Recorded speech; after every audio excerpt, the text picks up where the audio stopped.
બે તાલુકા પંચાયતની પેટા ચૂંટણીનું મતદાન ડેડિયાપાડામાં ઝાંખ તાલુકા પંચાયત બેઠક અને સાગબારામાં ભાદોડ તાલુકા પંચાયત બેઠક પર મતદાન। બંને બેઠકો પર આપ, કોંગ્રેસ અને ભાજપ વચ્ચે સીધી ટક્કર છે।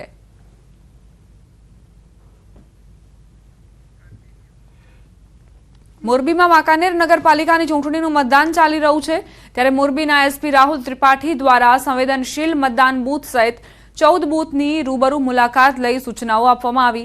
તેમણે જણાવ્યું કે મતદારોને કોઈ તકલીફ ન પડે એ હેતુથી પોલીસ દ્વારા અશક્ત અને વૃદ્ધ મતદારો માટે ખાસ પોલીસની ટીમ એલર્ટ કરવામાં આવી। વાંકાનેર અને હળવદ નગરપાલિકામાં શાંતિપૂર્ણ મતદાન થાય એ માટે 2 ડીવાયએસપી 4 પીઆઈ સહિતનો કાફલો તૈનાત છે।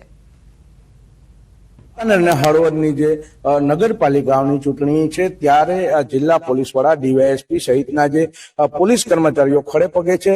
હાલ અહીંયા આપણી સાથે જોડાય છે એ મોરબી પોલીસ અધિક્ષક રાહુલ ત્રિપાઠી સાહેબ। સાહેબ, કઈ પ્રકારની સ્થિતિ છે અને જે સત્તાયુ અને બીમાર મહિલાઓ માટે કઈ પ્રકારની સુવિધા કરે? જી, હાલ નગરપાલિકા ચૂંટણીની વાત કરીએ તો હળવદ અને વાંકાનેર નગરપાલિકાની ચૂંટણી વહેલી સવારથી ખૂબ જ શાંતિપૂર્વક માહોલમાં ચાલુમાં છે। દરેક મતદાન મથકો ઉપર પોલીસના યોગ્ય રીતે અને પૂરતા પ્રમાણમાં બંદોબસ્ત ગોઠવવામાં આવેલા છે। કોઈ પણ જાતના ભય અથવા બીક વગર તમામ લોકો પોતાના જે મતાધિકારના મહત્તમ ઉપયોગ કરે એવી અપીલ પણ કરવામાં આવી છે અને લોકો એ પ્રમાણે પોતાના મતાધિકારના પ્રયોગ અત્યારે કરી પણ રહ્યા છે।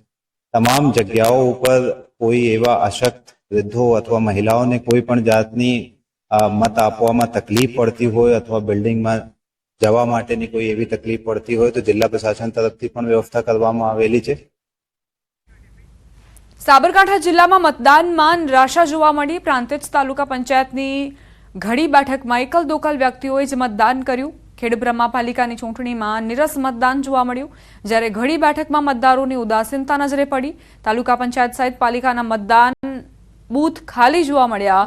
તલોદ નગરપાલિકાની ચૂંટણીમાં પણ મતદારોની નિરસતા નજરે પડી। વહેલી સવારથી જ મતદારોમાં નિરસતા જોવા મળી છે, જેના કારણે ઉમેદવારોની ચિંતામાં વધારો થયો। પ્રાંતિજના મતદાન કેન્દ્ર આગળ પારાવાર ગંદકી જોવા મળી। વોર્ડ નંબર 1ના મતદાન કેન્દ્ર પાસે પણ ગંદકી અને કાદવ કીચડ નજરે પડ્યા।